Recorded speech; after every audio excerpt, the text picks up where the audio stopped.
Welcome to Change the Climate, the program about the Olympia chapter of Citizens Climate Lobby building the political will for a livable world. And here's your host, Ari Simmons. Hi, my guest today is Regan Heineke. She is the chair of Citizens Climate Lobby Olympia and a local climate activist here in Olympia. Hi. Hello. How's it going? Good, good. Good. Excellent to have you here today. Thank you. You're looking fresh and fabulous. Thank today. you. Of course. So I like to start off with just the general question. What got you involved in Citizens Climate Lobby? What got you involved in advocacy around climate issues?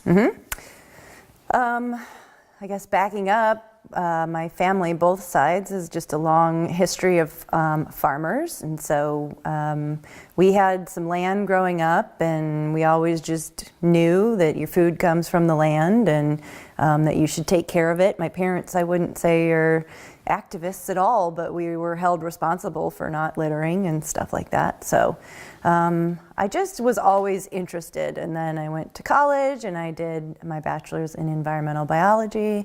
And then I moved here to Olympia and I did the master's program in environmental studies. And I was actually kind of happy with how things were going. We signed the Paris Agreement, and I'm living in Washington State and feeling like we're pretty progressive, and I'm feeling comfortable. And so I can't say that I did any sort of advocacy for about an 8-year span. And then Trump got elected, and things started going backwards. And so it was like, okay, I can't change that, but I can put my energy somewhere. And so I looked for which group I wanted to be a part of. I was quite familiar with a variety of environmental organizations, but I really liked how organized Citizens Climate Lobby is, because that's a personal preference of mine. And anything you need, they have it at your disposal, and they have a very clear mission statement, and you can pretty easily find where you fit in and how you're making a difference in Citizens Climate Lobby. So ended up there, and just by default, I'm the chair. I am by no means the motivating force behind the group, but somebody needed to be the point of contact for certain matters, and so I threw my name out there. So that's how I got there. Excellent. And we have some exciting work being done in Citizens Climate Lobby regarding national policy with the Energy Innovation and Carbon Dividend Act. Yes. And what do you see being the future of the U.S. and of Washington with something like this being brought into policy for the U.S.? Yeah, obviously very exciting on a federal level, because Washington State has attempted some sort of carbon tax of some sort a couple of times. So that's familiar to us, but the fact that it's getting introduced on a federal level is super exciting. I see a lot of work ahead for something like that. It's not, it should be way more of a popular concept than it is, but it's not. And that's what we're dealing with. So for the future, for Citizens Climate Lobby, we're just jazzed, because this has been this ethereal concept for years. I've been with the group a couple years now, and there were moments where it was like, gosh, how do we really motivate the people we know are interested in this if we don't have something to rally around? And now we have something to rally around. So we've gotten together recently. We have 5 action teams within the organization, and everybody has their own specialty, but we got together and said, and redefined our mission statements for each action group based on the fact that we now have a bill in the House, and that we want to lobby our representatives to support it, and in fact co-sponsor it more than just support it. So we have this thing to rally around now, so it's quite an exciting time for the group. And I don't know, I'm just eternally hopeful, which, if you know me, is not what you would say about me. But I've seen the good things. I've seen the work is paying off, and so it's very exciting right now. Yeah, it always makes me super inspired to see someone who isn't disenfranchised and super negative and almost turned off Right. for the issues that we face, and is empowered by them, and is rallying around making substantive change, not only locally but also at the national level and at the international level. The United States has always been perceived as a leader. Right. For We were. Yeah. Not right now. And now it just seems that we're leading in all of the wrong ways. Yes. It's really exciting that we have people in our community who recognize that, who realize that, and are taking Washington to the next level and the next steps. Yep. And that makes me super excited. Well, I just have to step in and say I went through my depression, and for everyone that knew me during that time, I was that negative person, and I was doom and gloom, and I really didn't see a path out. So if you knew me during that time, this is going to sound like a very different person today. But I joke that studying the environment is an exercise in depression, and there's a lot of truth behind that. But you know, I'm the type of person where I feel like I have to do something. So here I am doing something, and the doing makes me feel better, even if the reality of the situation is quite dire. Yes. So I'm excited we have something to rally around, and the more you put this idea in front of people, the more familiar it becomes. So I'm happy to just be a part of normalizing this conversation, that we're going to keep having it. Washington State's having it. Some of our more, progressive state friends are having it, and soon it's going to spread more than that. So I'm happy to be part of normalizing it. Yeah, I mean, there is something incredibly masochistic about pursuing an education in environmental studies, whether that be from studying biomes and microbiology to studying psychology and sociology, policy, everything. All of those. And, I would be remiss too if I said that I was immune to depression. I often find myself feeling very isolated and almost feeling crazy for doing the work that I'm doing. Crazy in both positive ways and also really negative ways. And I think emphasizing to any viewers who are experiencing any kind of depression or anxiety associated with eco-grief and associated with the work that they're doing is to reach out to organizations like CCL and Climate Reality and a number of others in your local communities, and really seek the support that you need to get through those things, because a lot of people in these groups understand and feel very similarly to you do. Unfortunately, eco-psychology is just now becoming a more robust field, and I understand that you have some experience in your research and studies regarding eco-psychology. Well, I cared about the environment 20 years ago growing up in Ohio, and so I was labeled a certain way for that. And one of example is South Park had done this really funny episode on climate change and how and the UN getting together and joking about how all of us are getting together to pretend like it isn't really happening. So this is 20 years ago, and I have this as my voicemail. And so at Thanksgiving, before I arrive in Georgia to see my family, I've discovered that my father is jokingly calling my cell phone and having the family listen to Crazy Reagan's, obsession with climate change and stuff like that. So, but my advice is be proud of that. You took a stand, and good for you. And if you're outcast because of that, that's fantastic. Why would you compromise what you feel strongly about? Good for you. Right. Those people should be making fun of you, because they remember that. And guess who's all come around now? It took a while, but the whole family is not teasing me anymore about these things. It's funny, I joke that Olympia is often, I call it the island of misfit toys. Yeah. It's where people come to do the work or research or become someone in a community where they otherwise felt that they couldn't express themselves, where they come from. Yeah. I am very similar. Yep. I moved from New Jersey. We're both East Coast girls. Yep. Was outcasted for my strong belief that we should be doing more to substantiate a clean energy future, create a more equitable economy. And I used to be a waitress at a restaurant, a steakhouse. Nice. A lot of very important and rich people would come and eat, and I would form relationships with the regulars. Right. And they often thought I was crazy, ambitious and Right. admirable, Right. but they didn't necessarily agree with my perspective Right. or saw the necessity and the type of degree I was pursuing. We Right. both graduated from Yes. the same program. Yep. So I'm sure you experienced very similar pushback. Yeah.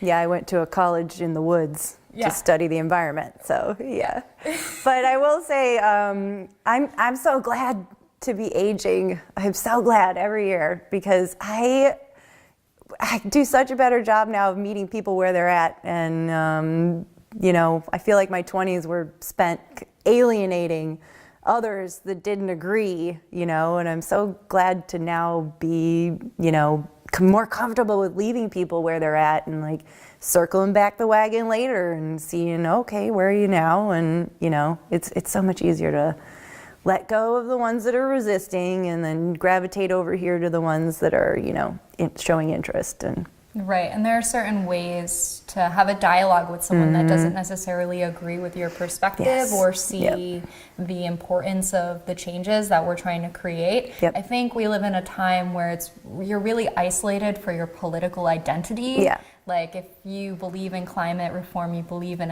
equity, Right. you're almost deemed a progressive, not even Right. a liberal anymore, but Right. you're put under this progressive Yes. label. Yeah. Whereas if you are on the fence about these things and are unaware or on the fence about the economics of these changes, Yep. you're deemed a conservative Republican. Right. And it's really hard for us to find a good middle ground between right. the two. There's, they kind of don't let you have the middle ground anymore. But what I will say is that when I went to Evergreen, one of my classmates was Senator Swecker, a very conservative Republican, and I was just interested in getting involved in the legislature, and so he invited me to help him as an intern for a session, and he's the one that sent me over to the Thurston County Dispute Resolution Center, and I did 40 hours of mediation training because he recognized that no matter what, if you want policy to get anywhere, you have to learn to talk to people. So it's all about recognizing your biases and where you come from, and noticing when you're really alienating the other person and backing off and coming back around when you can. So it's been interesting to be someone from Ohio who's interned with a very conservative Republican senator who never lost that thread of, you know, giving a shit, quite frankly, about the environment and climate change. And then I feel like Citizens Climate Lobby came along and it was just like, oh, that's a perfect fit. Thank you. These are all the tools I had, and now you are helping me facilitate and express it and be so much more powerful than I was just kind of floating off by myself and being upset and not sure what to do. And, you know, something else I learned through Citizens Climate Lobby is the importance of the Environmental Voter Project and understanding the statistics around how most people overwhelmingly care about the environment and say that they would vote pro-environment or claim that they have voted pro-environment, but the truth of the matter is they're just simply not voting. So it's not a matter of me being a weirdo and out on the side and being alienated. In fact, I am right in feeling that generally the climate is that we all agree that this is important and that we should protect resources and that we should have access to clean air and especially protect vulnerable communities. It's just a matter of they're not voting. And, you know, we have such a stigma around voting in this country that even when we ask you if you did, you'll lie and say that you did when you didn't, even though we can look that up, you know. I know. And I mean, voting, especially as a woman, has always been really important to me. You know, thinking back to movements like the suffragist movement, like the civil rights movement, so many people have been disenfranchised to vote, and that is still occurring today. But, you know, so many people have fought and even died for our rights to be able to have a say in the direction of the country. And it's really empowering, and I'm sure you can speak to this too, about being a woman and seeing so many women stepping up to the plate and really like running for president now, running for offices, not only white women, but also like a diverse array of Latina, Native Indigenous, Black, African American. Like it's so empowering and inspiring to me to have so many incredible women leaders. And I think the world is kind of moving more toward more of a feminized perspective. Right. Which I think is going to be a really substantial thing for nurturing policies like the Carbon Dividend Act and the Green New Deal. Alexandria Ocasio-Cortez is like the shining example of a rational and passionate woman. Right. And I kind of stick to this moral ideology that women today just need to lead with their heart and their passion, but have a very rationalized perspective on those things. Right. Yeah, I work in the construction industry, and so I've been right at the end of that wave where women were trying to meet men at their own game, but then realizing that that wasn't where the strength was, and actually just trying to win the game our own way, And so, and I feel like it's very prevalent in the construction industry. And so anyway, that is very exciting to see that, okay, we tried to do it that way, the way that it was set up, and that wasn't very successful. So here we are, we're just gonna do it our own way right now. Exactly. But you need diverse perspectives, and still overwhelmingly our Congress is, white and male, and still overwhelmingly not representing what our population looks like. However, very, again, exciting that we're moving in that direction. Because I forget the exact name of the theory, but Malcolm Gladwell talks about it on his podcast, Revisionist History. But basically what society does is they take one step in the right direction, and then because they did that and they congratulate themselves on doing that, that forgives then taking 2 steps back. And so ever since I heard about this theory, I've been noticing how that plays out so prevalently throughout my life experiences. But I've not in the blue house wave this past time, so it's very exciting to see. Oh, that didn't happen this time. It kept going in the step forward direction. So.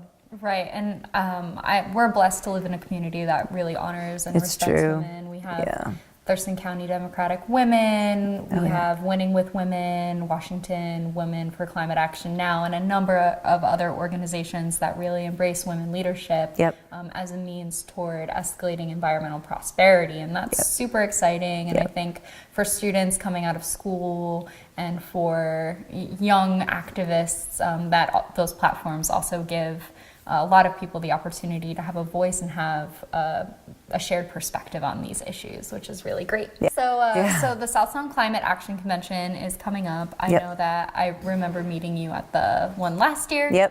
And it is just an incredible event to bring together all entities of the community, whether it be from people who are in organizing and activism, people at the Sunrise Movement doing Green New Deal stuff, renewable energy, sustainable transportation, like EVs, buses, the whole gamut. And this year, Citizens Climate Lobby is co-sponsoring it with TCAT. And for those viewers that don't know, Thurston Climate Action Team is TCAT acronym. So is this the first year that the two entities are collaborating on this? Yes, it's we supported it last year, and we did a sponsorship. So we had a table and threw some money at it, but this is the first year that we slapped our name on it, and upped our endorsement of it, and we are leading 5 classes. So Great. 5 tracks are ours. Can you speak about what some of those tracks will Yes. So very exciting. The first one is the Dividend Act, and it's a presentation on what it is and getting into the details. And since the sessions are longer this year, we can get into all the nitty-gritty of it and have the group ask questions. And so very excited to share with the Thurston Climate Action Team community that we have this bill, and hopefully you can help us in supporting it. And if you aren't in the area, you can get your local representative to support it. Because the other thing that's happening is that we've invited CCL members from around the state. So at the end of the day, we're going to all get together and make a plan statewide for what to do next. Another one that track that we are sponsoring is climate security, so national security. And this was a request from Denny Heck. because he has a lot of constituents in the military. And so he really wanted to make the connection between the military and climate change. And so that was a challenge. That was a hard track to find someone, comfortable and willing to say that this is important for the armed forces and that knew a thing or two about it. So anyway, we've got that one. We have a personal energy finances track where you can learn on a personal level about how to invest for yourself more sustainably. So what to do with the mix of your personal capitalism and the environment. And let's see, that's 3. The 4th one is advocacy. It's Citizen Climate Lobby's model for advocacy. So we like to think we're a little bit special in the way that we've tackled advocacy. But if you've been doing advocacy, I'm sure you've seen a thing or two about it. But I think we thought it was important because what the convention is asking people to do this year is to form action teams afterwards and pick something that you want to work on and that you're motivated about. And so we thought, okay, well, that's going to require a lot of advocacy. So we'll do a class on that. It's within that group. And the last one is communicating across the political divide, which is very important to CCL because truly we are a bipartisan organization. We can appear to look a little bit Democrat heavy just by nature of climate change and how many are willing to identify with that, such a liberal idea, even though I don't quite consider it that. However, truly we are bipartisan. We do nothing with one side and not the other. We have the Climate Caucus, which the deal is if you are a Democrat wanting to enter the caucus, you have to bring a Republican with you. We feel strongly that this is the only way to have policy enacted. You cannot just ignore the other half of our Congress and the United States.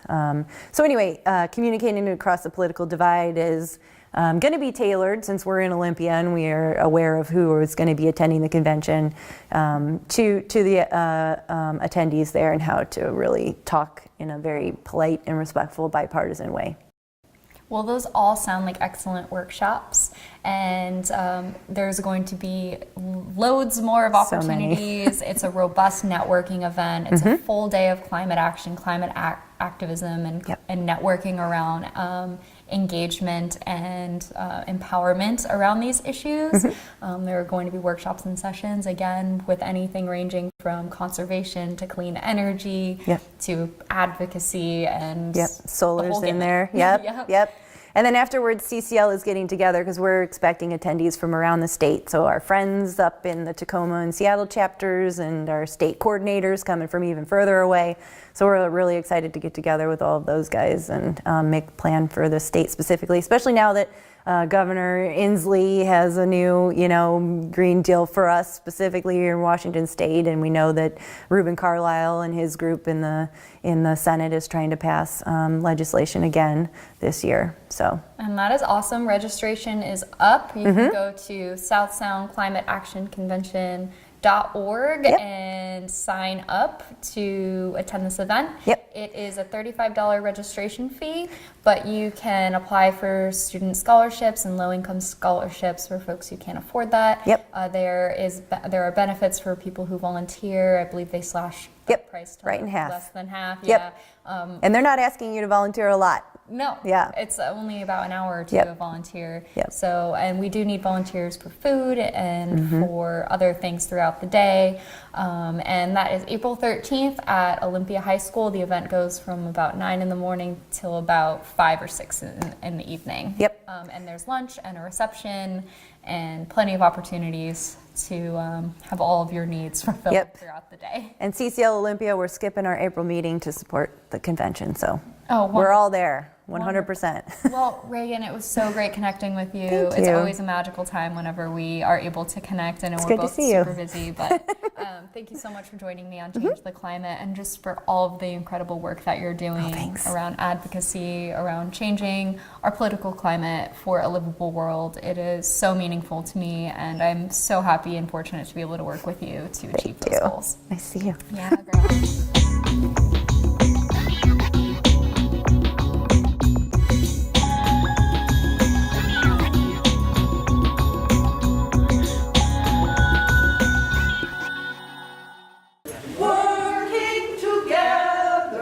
On February 26th, members of the Sunrise Youth Movement met with Denny Heck's district representative, Dallas Roberts, to deliver their demand that the congressman signs on to the Green New Deal. This needs to be done yesterday. This needed to be done several years ago, and now we're left as a community. Roberts heard the demands and emotional appeals. 10 years from now, this area may be going through some of the same things that Northern California and Southern California have been going through. So we're scared for our lives. The time for modest incremental steps was 30 years ago. There's no more time for that. The most unforgettable voice was that of 12-year-old Ivy Jenkins. And in my house, if my mom asks me or my brother to do something, we need to do it right that first time. Otherwise, there is a consequence. If we don't make our contribution and be decent humans, there is a consequence. Sometimes that is the economy of our house collapses. And personally, I feel like this is happening on a much bigger scale. And I think that our representatives ought to know that you clear your dishes from the table. A kid like me just doesn't understand what there is to lose. If we're already losing so much, why are we standing around and waiting? That's the reason 16. He said that he thinks about his children and his grandchildren. But I feel like he is also thinking about being accepted politically. Like, is he going to become a political outcast for endorsing something? And I understand that, but I also feel like this is a basic human right. And I just like to ask Representative Heck to give us a clear answer, because we cannot wait. That's why we're here, and that's why we are not asking this time. We are demanding, because the system doesn't serve us, but it does serve Representative Heck.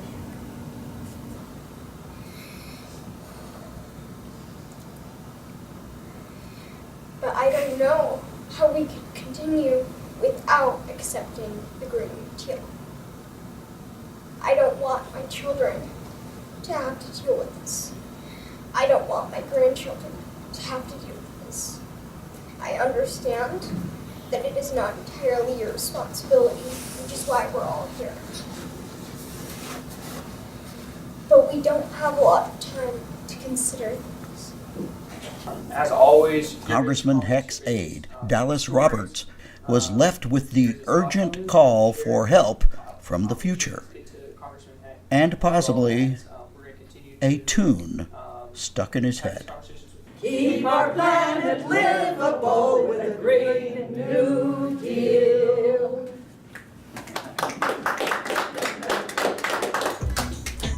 If you would like to know more about Citizens Climate Lobby, go to citizensclimatelobby.org or come to one of our meetings on the second Saturday of the month at the Olympia Center at 9:30 in the morning, except for the month of April, when we will be at the South Sound Climate Action Convention. Hope to see you there. Thank you for joining us on Change the Climate.